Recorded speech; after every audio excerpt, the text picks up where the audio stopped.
So you're telling me grapes isn't tonight's topic, right? We're not talking about grapes and wrestlers tonight. I'm Oh, we're afraid, live. Doug. Oh, I'm afraid what's you up, have taken too much notes on eating grapes live on the internet. man? I know. I had many autonomous agents out, working the grapes angle this week. Great. What's Unfortunately, happening? Doug, the topic tonight is previewing Full Gear Mm. 2023. But apparently, you're prepared for fruit and not for wrestling. I'm always prepared for both, actually. What Uh, is happening? Hope that everyone out there is prepared for their Full Gear, talking about it. We will go through. Doug and I will give you our predictions for what we think is going to happen on the last major pay-per-view There we go. of the year for AEW, and you'd let us know if you agree or disagree. But Doug, before we get into Full Gear, Do we we have gotta ring a bell. Man, that was loud. Sorry to scare you, Doug. Hope you didn't swallow that grape, but we got a lot of news to talk about. Everything from comings and goings. We got some arrests to talk about, but yeah, I know a lot this week in the news. We are going to start though with the big news this week. The surprise announcement that NXT will have a new home in October of next year. And by surprise, I don't mean that it wasn't known that they were seeking a new rights deal. That was expected. The landing spot maybe is a bit of a surprise, especially for the NWA. We'll get to that part of the story in a moment. But first, the details. As we reported on our show extensively, WWE is in the middle of finding rights for all of its different products. The first domino to fall was what we recently reported, that being SmackDown moving from Fox to USA next year. Now comes news this week that NXT will leave USA for the CW, a move that pushes the upstart brand on a network for the very first time, even if it is more of a second tier network. No offense, CW fans. But this continues the brand's forward momentum when you consider months and months have seen increased viewership, especially in that key demo. And then, of course, beating AEW Dynamite head to head last month. So TKO officials reported during the WWE's recent earnings call that the rights fees for this 5-year deal with the CW is 70% higher than what they are receiving right now at USA. So that is hard to pass up, I'm sure, on the business side. Very impressive jump in money there. And that just leaves the last piece of the puzzle. That last domino to fall will be where Raw will go. And of course, that is now being strongly rumored, Doug, FX. It's kind of a lateral move. Yeah. If that happens. So the CW have NWA, NXT, and they were courting Tony Khan for Ring of Honor as well. I think they want to be in the wrestling business. It sounds like they want to be like, the wrestling network, Pure On. Now, that NWA deal apparently is now dead in the water. When I say that it was a very big surprise that NXT would move to the NWA, I'm sorry, that NXT would move to the CW. Breaking news, you heard it here first. It's a merger. We just booked it. Yeah, last month we reported Billy Corgan was excitedly talking to everyone who would listen about a big announcement he had regarding the NWA and a TV deal. Well, a few weeks ago, while we were actually on a little bit of our break where we weren't on the show together, it leaked out that that deal was supposedly an agreement with the CW for both NWA Power as well as a reality series. However, NWA talent that have spoken to reporters this week have said that they were blindsided. The company was blindsided by this NXT move.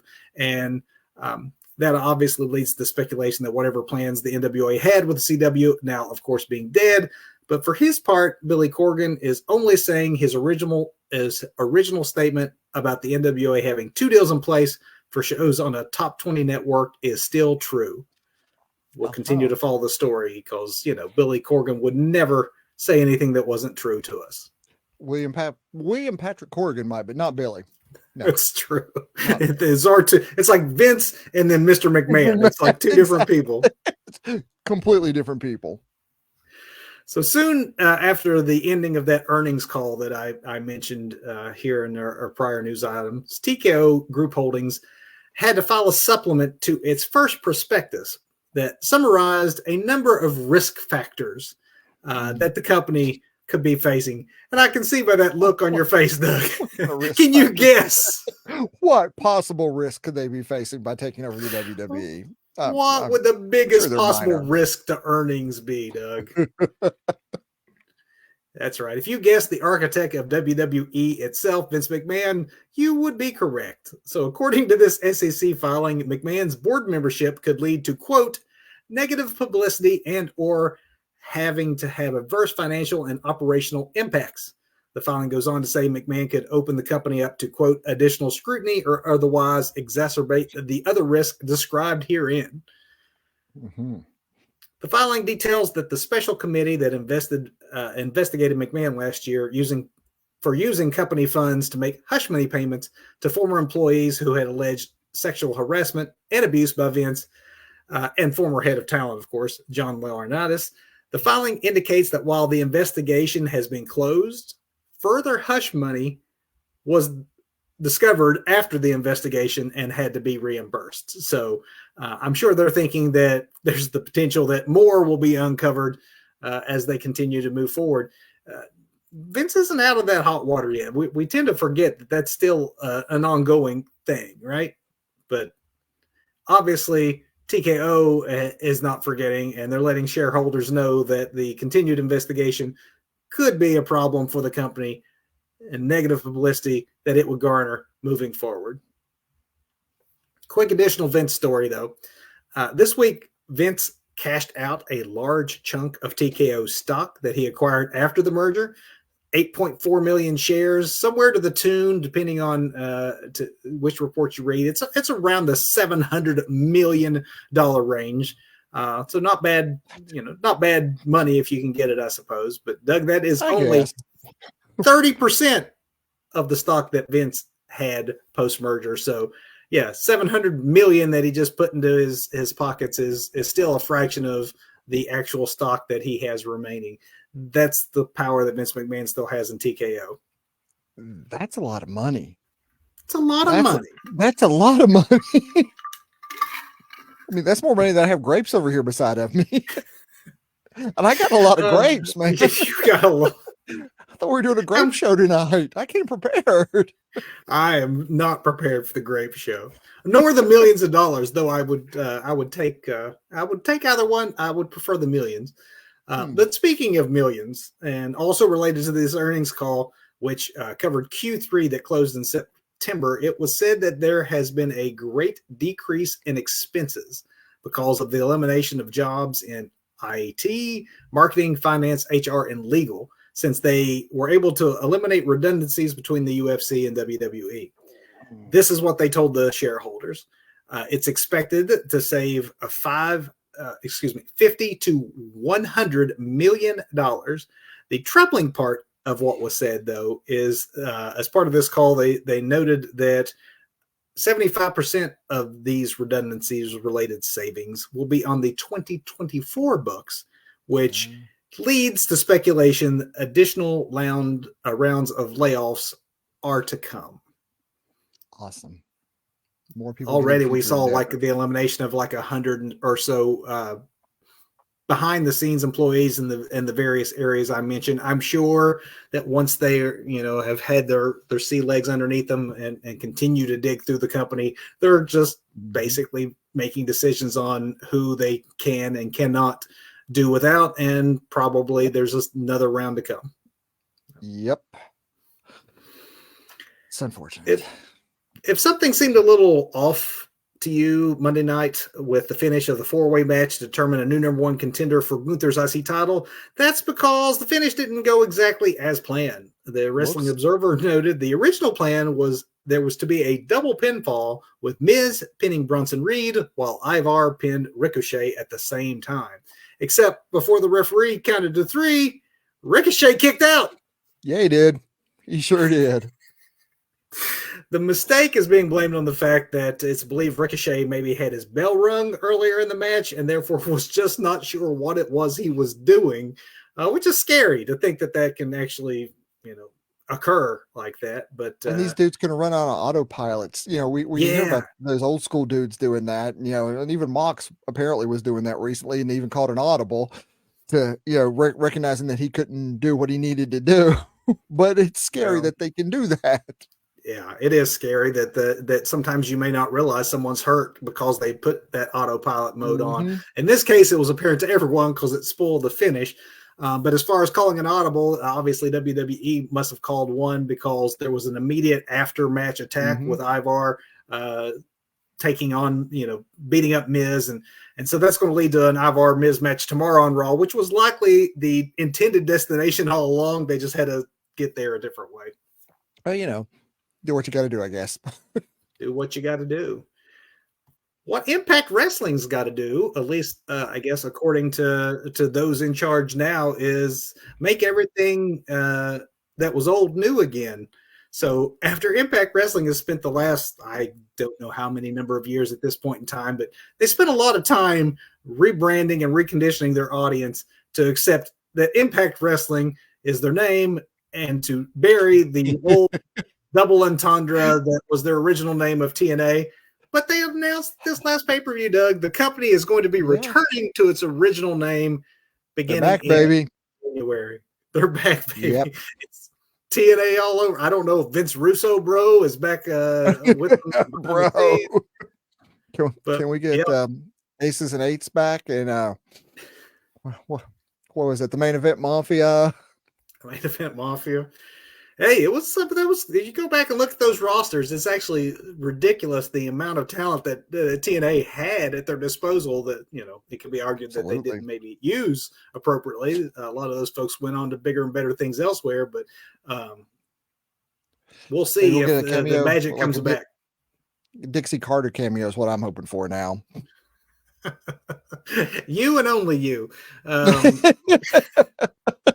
right? So New Japan, we'll move around here. We're going New Japan. They are replacing the IWGP US UK title with a new, still as yet unnamed championship the promotion is creating. A recent angle was filmed at Power Struggle where David Finlay destroyed the title belts that represent that championship to set up a triple threat at Wrestle Kingdom 18 between the current title holder Will Ospreay, Finlay, and Jon Moxley. Reportedly, New Japan felt that the US and UK monikers were causing confusion. So I don't know if we'll get some sort of global champion, intercontinental, I don't know what. Intercontinental Dream Champion is what I'm hoping for. There we for. go. Apparently, I guess it was too limiting for it to be the US UK title when it's mostly been defended in places other than the US and UK. I mean, the whole never open weight always confuses me. I don't understand the never open weight belt. Never. But there it is. Actually, now that you throw that out there, the fact that of all places, New Japan will be the one worried about the naming of titles is a little ironic considering some of their championship names. Yeah. Here's a blast from the past for you, Doug. You remember Evan Courageous? Yes, I do. Former WCW and WWE star. He was arrested last week in North Carolina. The one-time 3-count member was charged with 2 counts. There we go. Simple assault and injury to personal property. No further details at this time other than Courageous posted a $2,500 bond as he awaits trial on these misdemeanors. Wow. I thought you'd appreciate that. That was that. You got me with that one. Thank you. We got some comings and goings, Doug, to report on here. I'll run through these quick because there was a lot. But Jim Ross is stepping away from AEW, at least temporarily. You probably noticed he was not on Collision this week, and you can expect that to be continued for the veteran announcer, at least in the short term, as good old JR's doctors have advised him not to travel to allow his leg, which he injured in a fall this summer, to properly heal. JR's contract with AEW ends soon, but in announcing his temporary walking away, he also made it clear that he wants to finish his career with AEW. He's still passionate, and he wants them to work something out. So not the end of JR and AEW, but you won't see him for a little bit. The actual end for someone in AEW is no more Bunny, Doug. No, I know it's no more Bunny, but I guess the Butcher and the Blade are still sticking around. But Bunny just quietly left, didn't she? They mutually agreed to part ways. Formerly known as Allie in Impact and Cherry Bomb on the Indies, it is yet to be known what her next wrestling role will be. She mainly served as a manager for Butcher and Blade, as you mentioned. The Blade, the real life significant other of Bunny. So I'm guessing it's no hard feelings, and they for now are still on the roster, though you're not. It's a rare sight to catch them on television, but they are still employed. The former MLW standout and middleweight champion Myron Reed has landed in Impact, soon to be TNA, where he's joined forces with Trey Miguel and Zachary Wentz of the Rascals. Also, MLW related, MLW announcer Sam LaTurner has announced that she and the company have also amicably parted ways. Sam has been the backstage interviewer at MLW for more than a year, but recently began working for both Impact and NWA. And MLW has announced Veda Scott, best known for her work in Ring of Honor, is going to be taking the place and joining their announced team at the desk, it would seem. Interesting. So lots of heavy news. So let's switch to a possible bright spot. The TV series Young Rock may not be dead after all. Keep it all with a grain of salt for the time being, but Harvey Whippleman, a close friend of The Rock, an advisor on the show who is also portrayed on the series, said in a recent interview that despite NBC's cancellation of the beloved series after 3 seasons, the story was not over with yet. He said to wait until the actor strike ends to hear more. Well, the actor's strike ended this week, so hopefully that means we will soon learn that Young Rock has been picked up elsewhere to finish the entertaining story it was in the midst of telling. And if we're saving series now that the strike is over with, I hope any TV execs watching us now hear my plea: save heels as well, please. I'm thinking the CW is going to pick both of these shows up with their all wrestling all the time programming that they're going to. The CW is going to, the CWA is now championship wrestling. And then the last story, Doug, and more happy news. Congrats to WWE talents Carmella and announcer Corey Graves on the birth of their first child earlier this week. Congrats. And with that, Doug, main event. Let's talk pay-per-view. Let's do it. Are they? Oh, okay. Are they premium live events? Or they're still pay-per-views for AEW right now? They are pay-per-view. Yeah, and for right we now. should note that this is a Saturday night pay-per-view, which means it will be on in the time that you're used to watching AEW Collision. So Collision will actually be airing on Friday night, and the pay-per-view itself will be on Saturday night. Doug, I'd like to start with what has already been announced as a match for 0 Hour. All right. And that is the Ring of Honor World Tag Team Championship of MJF and to be decided versus the Guns. So before we say who wins, who is MJF's partner going to be? As we all know, the setup of this one is Adam Cole, who is legitimately injured, is not able to defend his tag title with MJF. And there's been a lot of different folks courting MJF. Where do you think this one goes as far as that partner? This is one where I'm really not even sure. I think this kind of feels like a WWE booking to me. AEW is really good with MJF, but it just seems a little bit lost here with this because there's so many different ways. Every potential, unless it's Joe, which then if it's Joe, it guarantees that later on, regardless of what happens here, later on, Joe will make sure that MJF does not lose the title, so you can get that shot at MJF that way. But I don't think it'll be Joe. And then there's the kind of the clumsy devil thing that I'm not sure where they're going with that either. I was reading the clumsy devil. That'd be me. I'm the clumsy devil. But I really have no idea who MJF is going to pull out as a partner. I don't know either. I'm going to take a guess here that it's Roderick Strong. Roddy. I Max. I just want to hear him come like Get wheeled scream to the down. ring as his wheel down and takes his neck Kingdom. brace off. So to me, MJF and Adam Cole sell a lot of merchandise. Yep. And they want to keep this going beyond the point in time that they can actually develop an issue with MJF and Adam Cole. Yep. And what better way to keep that storyline going when Adam can't participate in it by having Adam's other brochacho be the partner? And sure, but the setup is just not there. The setup is really nowhere. It's just like everybody hates MJF. Well, okay, not everybody. The only people who are down with Max is the other Max Caster. He likes him a lot. Yes, he does.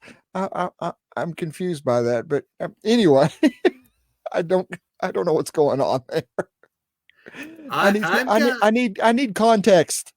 I'm confused. Do you think that MJF and whatever mystery partner lose to the Guns? Because I think that the titles can't be dropped until Adam comes back. I agree. Something happens there. That's what I'm thinking. Whoever the partner is, then regardless of who the partner is, MJF holds on to the titles.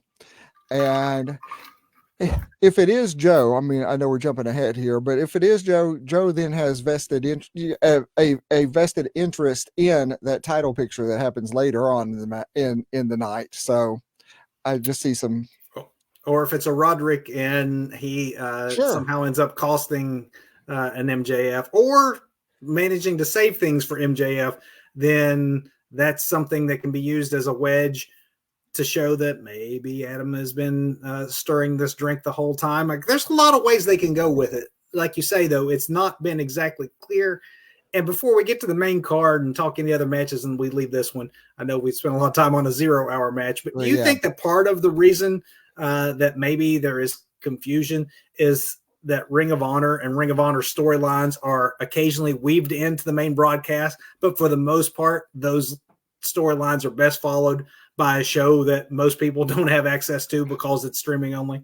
Well, that's what I was going to say, because I have no idea what the Kingdom is doing in Ring of Honor, or or anything else that's going on with. I mean, they got a lot of great talent on that roster. That almost 80% of their appearances are out of line of sight for those of us who don't subscribe to Honor Club. Yeah. So it makes it really difficult to move these storylines forward. Obviously, there's been lots of talk about AEW potentially landing on HBO Max, for the synergy there.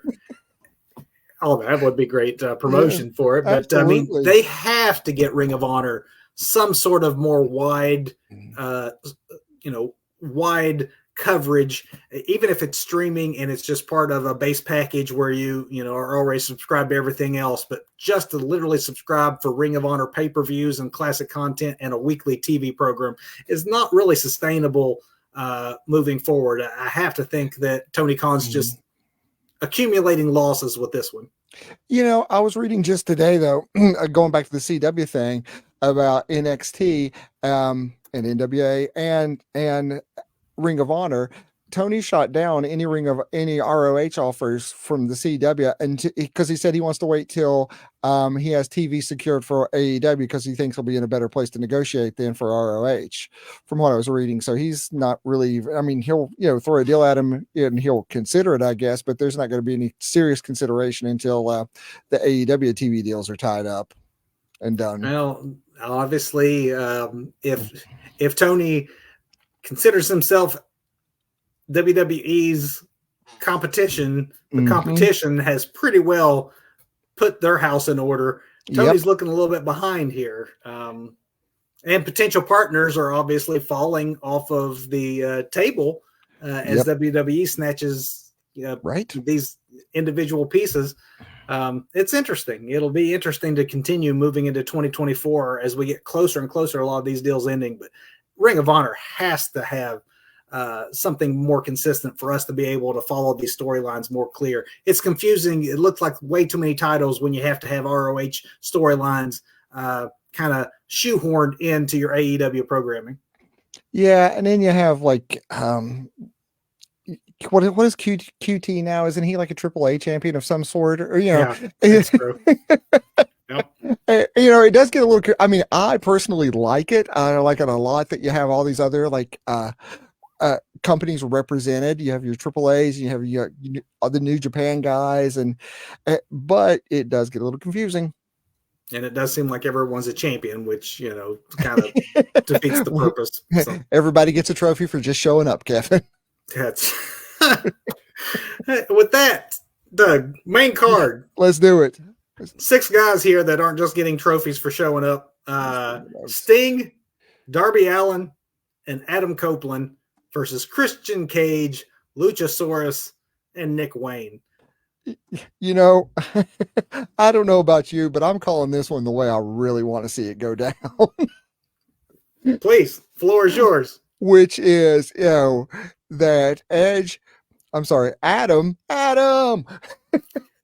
came to AEW because his good friend John picked up the phone and said, come on down here. He went to where Uncle John was having a lot of fun.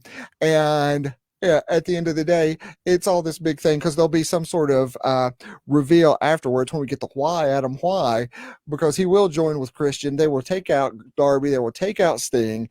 And it will lead to Sting's big retirement match later next year or in early next year, the build towards that. Because, we will end this match with our 5-second pose that we haven't got in for how long? That's what I want to see happen. I want to see a reunited Edge and Christian, teaming up and being evil. And, they've got their own little brood there, they've got Luchasaurus, they've got the young guy, they've got a perfect stable just right there. Right. And then they have some sort of grievance with Sting, whatever it is from when they were kids that they've held for all this time. And now here we are. That's what I want to see. It probably won't go down like that, but that's how I'm calling it. With Adam Copeland's betrayal of Sting and Darby Allin. It's been a work the entire time. Outwork everybody, Kevin. Outwork everybody. I feel outworked because I was just going to say Sting, Darby Allin, Adam Copeland's going to win, and nope. you've got like 6 months of television booked out there with that prediction. Tony, call me. It looks like you need some help right now, brother. I got your back, dude. He does need some help. I think that in this instance, what'll happen is that Sting, on his way to a March retirement, is not going to lose. Neither is Adam Copeland in his first significant match, his first pay-per-view match under the AEW banner. Christian Cage will not take the pinfall. Luchasaurus and or Nick Wayne is going to eat this one and set things up to continue the Adam and Christian storyline moving forward as Sting marches on into his retirement. Probably undefeated.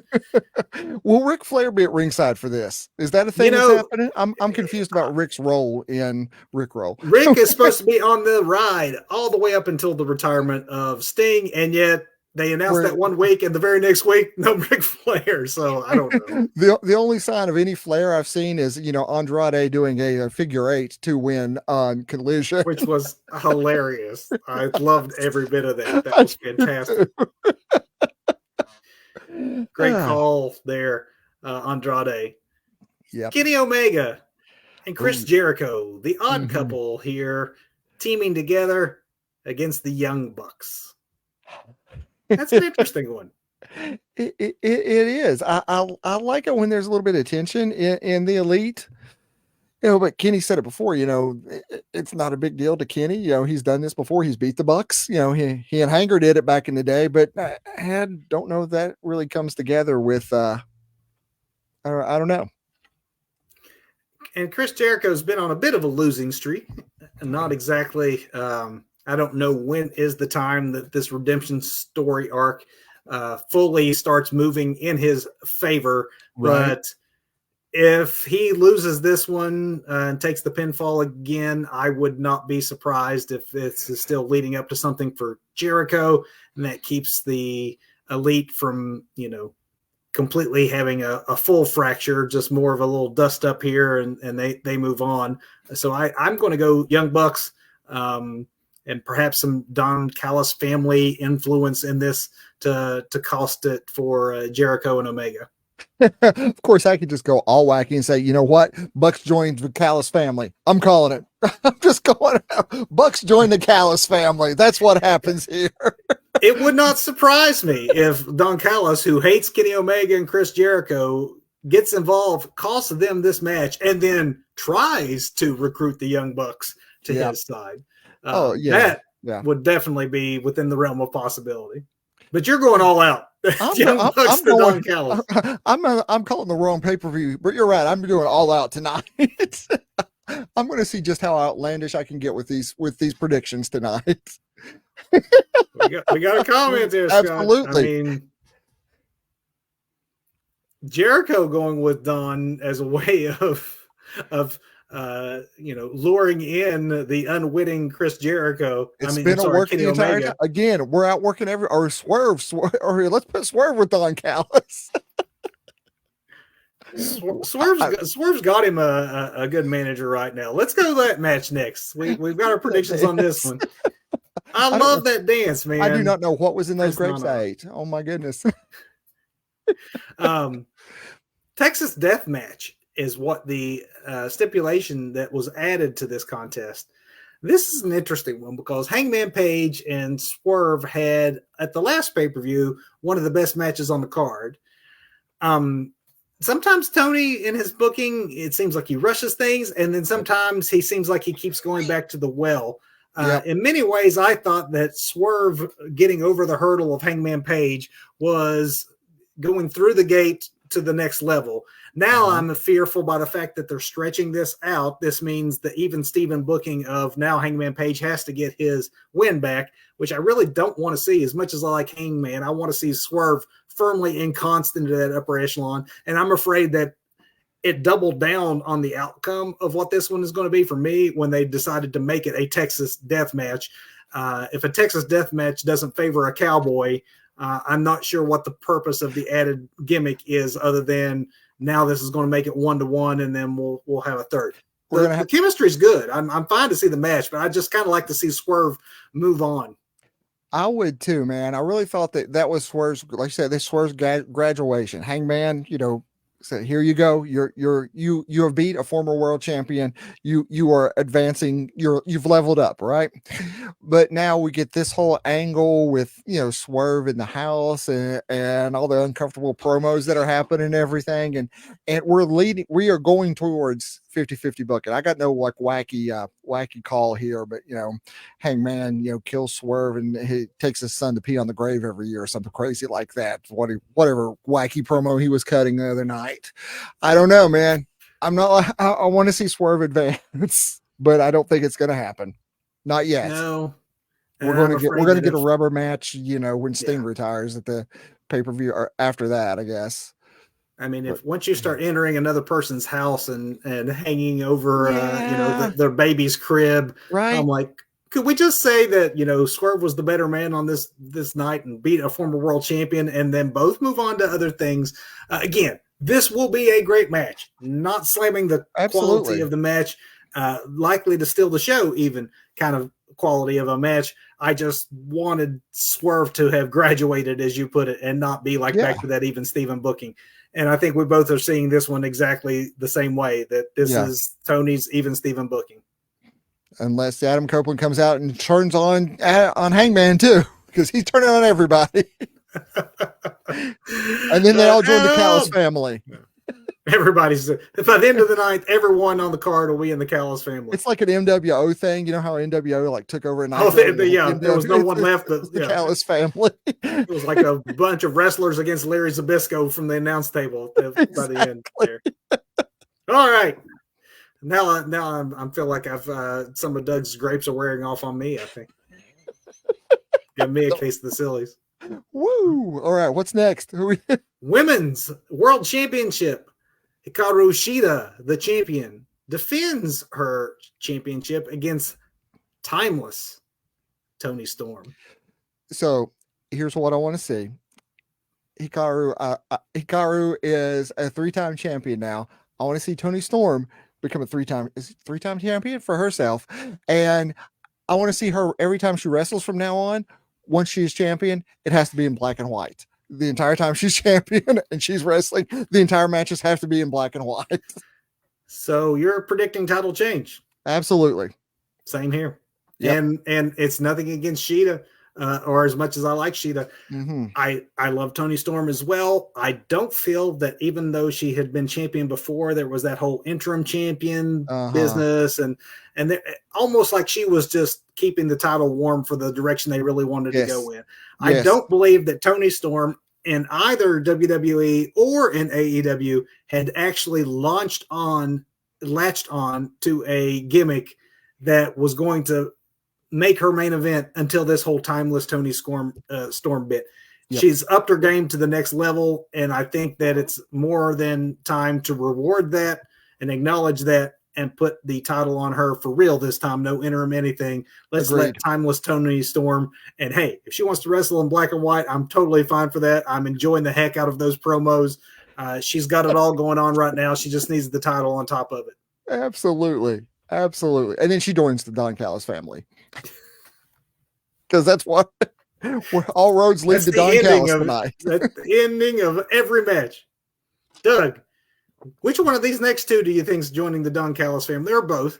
The AEW International Championship, you have Orange Cassidy, your champion, defending against a man who probably was supposed to still be champion at this point had he not had his bell rung. Yes.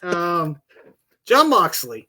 So here's what I think happens. After a really great match, Mox comes out on top, gets the championship back, and then they kind of write the course of that ship that was happening there until, like you say, he got his bell rung and had to play hot potato with the title there for a little while.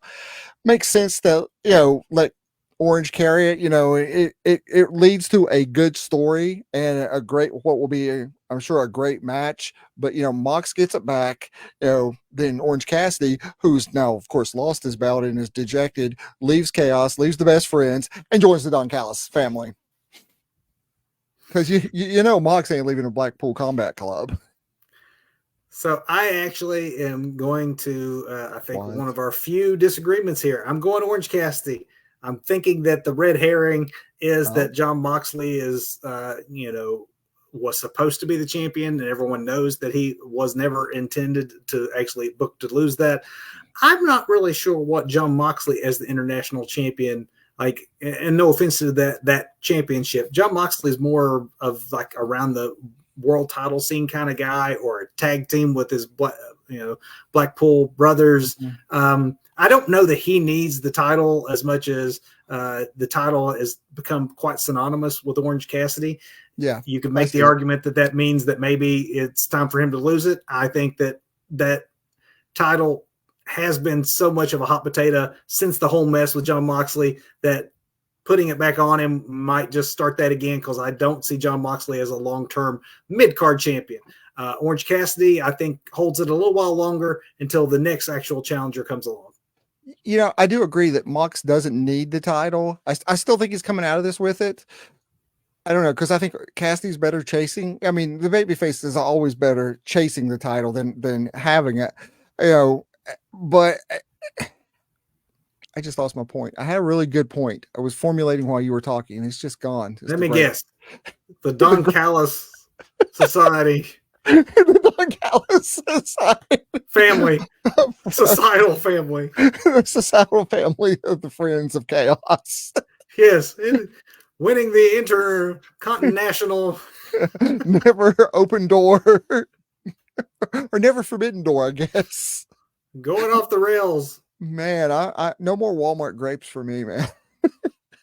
Orange Cassidy retains. Doug's going Jon Moxley on this one. Oh, we will see which one of us is correct. Oh, Piper. That's what I was going to go with. Mox reminds me a lot of a Piper. He does not need a belt to be, important. He does not. No. And that's what I mean. Does Tony Khan see it that way? I don't think so. I think that there is a good chance that he does that booking where he goes with whatever plan he had originally had with John Moxley. Who knows if that's still a viable plan, though, with the time that's elapsed, the people within the company who are hurt and not working. Who knows if whatever original plan are still on the table. So it may be just as easy to keep the belt on Orange Cassidy for now, which is what I'm going for. I'm going to go with Mox. Let's see where this one lands us next Saturday. We'll see. In this final match, Doug, I don't think we'll disagree. The AEW World Championship, Switchblade, Jay White, who we both love. Oh, man. I think this will be a great match with MJF, your champion, but MJF is not losing, not yet. Not losing, not yet. And this is where it does make sense for Samoa Joe to be that tag partner early on, because Joe, again, does have that vested interest in MJF keeping that tag title belt and this AEW championship. And, we're going to see shenanigans because it's really going to be MJF versus 3 other people. Unless, of course, we get our devil reveal, which I predict, it's CM Punk as the devil, and he joins the Don Callis family. Other than that Don Callis bit, you're not the first person to float the idea that it is actually CM Punk under that devil mask. Man, you talk about working everybody if that ends up being the case. If, this entire time going all the way back to all the Brawl Out at All Out, the whole thing at Wembley, all this is just a major, major work, which it's not. It's not. It's not. But the ridiculous speculation around it. Oh, I know it has been that. I mean, that folks thought that it might actually be Punk under that devil mask. I don't know yet. I'm not even sure Tony Khan knows yet who he wants to be the one under that devil mask. It might be like the higher power gimmick from back in WWE in the day where you just keep stretching it on, because you don't know really. Even the writers don't know who they want it to be just yet. That's the thing, because there's no real hint of who it is other than we're supposed to think, oh, look, that's that mask that MJF wore when he came back. He's the devil, but he's our devil. And no, that's no. We're smarter than that. I don't believe it's MJF trying to fool us either. I wouldn't be surprised if, when they get to the point that it actually physically can be him, that they won't pretend that it's been Adam all along to get those two to break up. And then that might be where your Roderick and the Kingdom come in, as you got instant faction there for Adam Cole to lead. But that's me doing fantasy. Oh, I'm sorry, Doug. And then go join the Don Callis family. No, because then you bring Kyle O'Reilly and Bobby Fish back to join Cole, and it's been Adam the whole time. The whole thing was a work. Adam, we're not joining the Callis family. I will say this: I do like. It really is old school. I do like that there are so many people gunning for MJF. It feels like the old territory days where if you're not trying to be the world champion, why are you even in the business?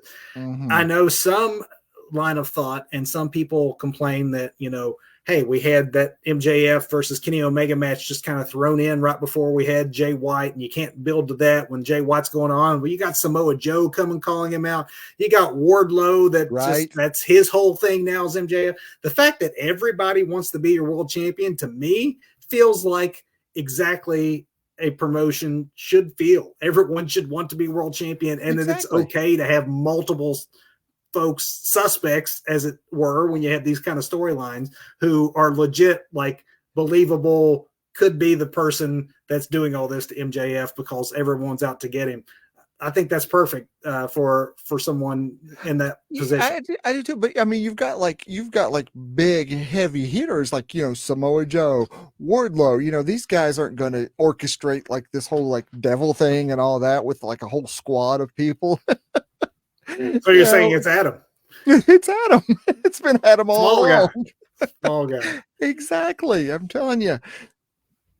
So with that, Kyle O'Reilly, Bobby Fish. Oh, sorry.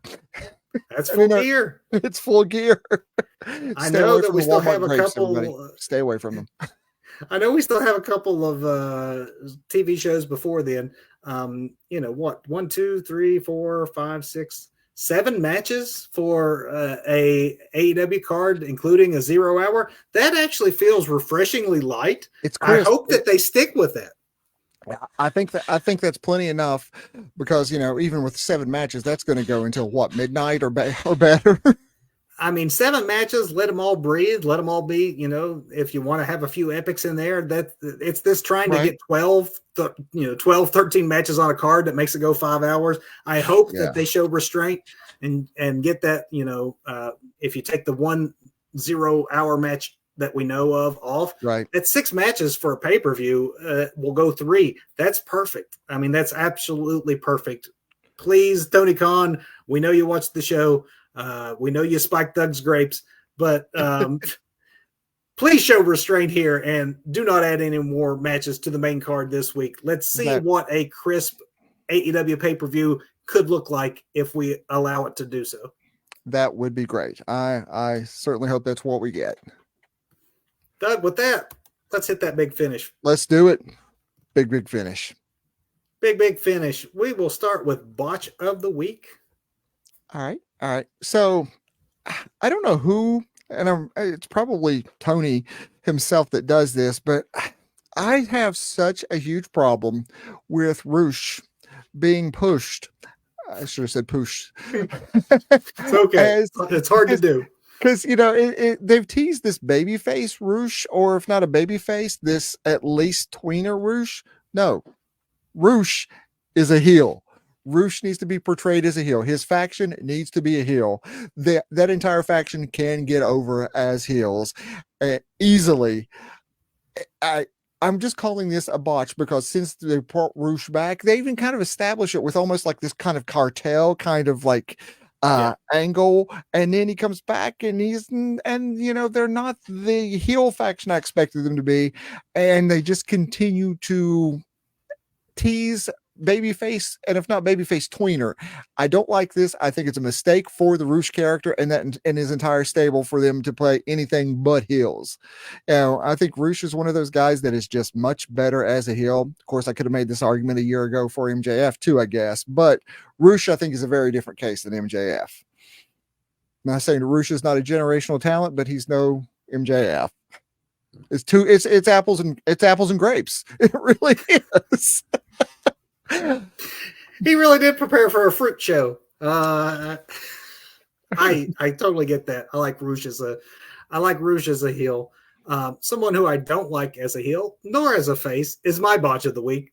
I'm going with Nia Jax. So if for those of you at home, if you watched Raw this past Monday and saw the battle royal, the women's battle royal to make it, to crown a contender, you saw poor Ivy Nile having to look really stupid, like she messed up by just waiting there on the apron during this battle royal while the announcers have to say, you better get back in the ring. And then you realize, the reason she did not get back in the ring is she was waiting and waiting and waiting for Nia Jax, who was literally standing right there, to sweep her leg so that she would then fall. So it made Ivy look ridiculous by having to awkwardly stand there for nearly a minute waiting for Jax to react. Never been a Nia Jax fan, wasn't sure why they brought her back. And then you see things like that and go, yep, it's not like she's improved any. The timing of that was completely on her, not poor Ivy Nile, who was doing exactly as she was supposed to by waiting on that apron for Nia to actually continue with the momentum that was that angle. It looked really, really ugly there, and that was completely on Jax. That's my botch of the week. Yeah, I'm not a Nia Jax fan either. And, I have my own fantasy booking about, Jade Cargill showing up and then just feeding her to Jade and just Jade being able to take her out. And then, of course, joining the Callis family, because that's what everybody in wrestling is doing. I'm waiting. Even the promotion, they're all joining. They're all joining. Yeah, I do not disagree with your botch at all. Yeah. Poor Ivy deserved better. I know that she's making her first impressions, really, for much of the broader WWE audience. Trust me, folks, if you're not familiar with her work, you will be very impressed when you see her getting to work with someone other than Nia Jax. Performance of the week, Doug. I have a very AEW-centric Closing bell, big finish this week. Closing bell? No, that's our finance show, isn't it? Where we do the closing bell. No more grapes during a show for me ever again. Performer. There we go. Roddy Strong, man. I do not like comedy wrestling. I just don't. It's not my thing. If you love it, yeah, hey, you do you, right? All of our fans out there and people who watch the show, if comedy wrestling is your thing, that's cool. Not judging. I just never have gotten into it. But my goodness, Roddy has been nailing this. And then, I'm watching it was the Collision episode. I'm watching it today because I didn't catch it last night. Roddy just going down the ring in his wheelchair and he gets up and and then he's Roderick Strong in the ring and then he's Roddy again. It just works so good. Like you were talking about the Adam, and it'd be great if Skelton the Maxes, so that's an argument for a partner being MJF's partner being Roddy, but Roddy's just nailing it with what he's been given, and the Kingdom working right along with him. Great. And I have always been a fan of Roderick, but the knock on him, if there was a knock on him, was size and no personality. Mm-hmm. And he has shown more personality with this gimmick than I have seen in anything else he's done. Yeah. And the Kingdom, who have been woefully misused in almost every place they've been other than the original incarnation of ROH, have finally gotten something to sink their teeth into as well. That makes them look also like, okay, these guys can portray characters that are so over the top, you can't help yourself but to laugh at it. And then, of course, they all can back it up when it comes time to in the ring. Yeah, I'm 100% in agreement with you that that's a good call. And that's why I'm hoping that they end up in a faction with Adam at the end of the day. We'll see. Yeah. My performance of the week, though, I'm going with some fresher faces, and that is the Creed brothers. Oh, okay. I have been a fan of those guys. I've been talking them up on this show when I was saying that NXT might have had the best tag team division in all of wrestling with some of their young tag teams. And I would constantly point to the Creed brothers as being the example as to why. Remind me of the old school Steiners, like that legit amateur athletes. And it's one thing to get called up and it's one thing to be book strong, but you have to do your part to look like you deserve it. And they have in 2 weeks' time come to the main roster, and they, in their Raw debut, defeated Alpha Academy. And then this past week, they followed that up by beating DIY and looked really legit and good while doing so. Those are two well substantiated tag teams that have way more name value than the Creeds do. So the fact that they have been booked that strongly at the offset against established tag teams makes me think that Triple H sees what I see in the Creed brothers, and that the sky is the limit for where they may go. Right. We may see them with tag team gold on the main roster sooner rather than later, especially when you consider the sort of the dearth of actual tag teams in WWE's main ranks. Yeah, these guys, I'm digging what I've seen of these guys. Yeah, they're good, man. They're really good, and it's the tip of the iceberg. More good stuff from them to come, I'm sure. Yeah. Now, what's your match of the week? So we've talked about this guy a lot, just swerved in and out throughout the night with this dude. But see what you did there. You see what I did? And Penta, let me say, in my matches of the week, Penta, racking up the scores this week. I need to go back and just do a tally of who has hit matches of the week the most, because Penta back to back. But Penta, and everybody take a drink or eat a grape every time I say Penta. And Swerve on Wednesday night. That was great stuff. Great stuff to get the Swerve character over. Great stuff continuing to show why Swerve should be more than he is right now. And I hope he eventually gets there. Don't think it's going to be his time next this time next Saturday. We're not going to be talking about it. But Swerve and Penta put on a great just clinic to basically showcase what Swerve can do.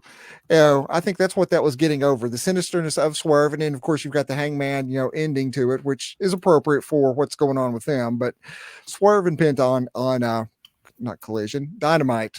Wednesday. Yeah, when I saw Raw, starting off my week, and I saw that Seth Rollins Sami Zayn contest, I thought this is going to be the match of the week. No Right. one's going to be able to top this.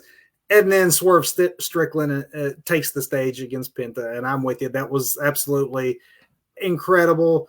And again, to your point, I think that an international audience knows that Penta can do that. I think that the international audience, you'd have to be a hardcore fan who watched NXT, watched MLW, watched the Indies to know what Swerve Strickland is truly capable of. Yes. I actually saw a couple weeks ago, MLW did a retrospective show, and they showed a contest from like 6 years ago, maybe, where Ricochet took on Swerve Strickland. It absolutely will knock your socks off. Swerve Strickland is a main event player. Why he needs to go over again on Hangman Page at the next week's pay-per-view, because he's got the mic skills. He's got the mouthpiece with the ridiculous dance that just cracks me up every time. He's got that swagger in the ring that's got his little strut that he does. He can fly. He can do the high flying stuff. Exactly. Yeah. He can do the map based stuff. He has got such control over every aspect of the game. Swerve Strickland needs to be eventually in the main event program against an MJF type. Yes, absolutely. And he definitely showed it this past week. Like, this is why we're so high on Swerve Strickland, because the man is the man. The man is the man. Yeah. Yes. Pay the respects to that one, because again, I saw Seth and Sammy; they were great. I thought no one's going to top it. And it's Swerve said, "Whose house is it, Kevin? Whose house is it?" Doug, it's Swerve's house, man. Yes, it is. And with that, fans, it's another edition of the Two Bros Wrestling Show. As you can see from our upcoming schedule, Doug, I know it's hard to believe we're nearing the end of the year. It blows my mind. Yep. We only have 2 broadcasts left in 2023. Yep. We got pay-per-views and holidays that are going to take us through the end of the year real quick here soon. Take us real quick, but not before we want to give you your money's worth. Who else but the Two Bros Wrestling Show would do this for you? We're going to give you 2 shows for the price of 1 next week, because we are going to be. Whoa. Did you do that on purpose?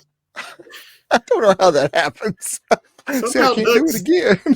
Doug's drunk on grapes and he's releasing balloons accidentally. I don't know what's happening over there. I don't know what's happening.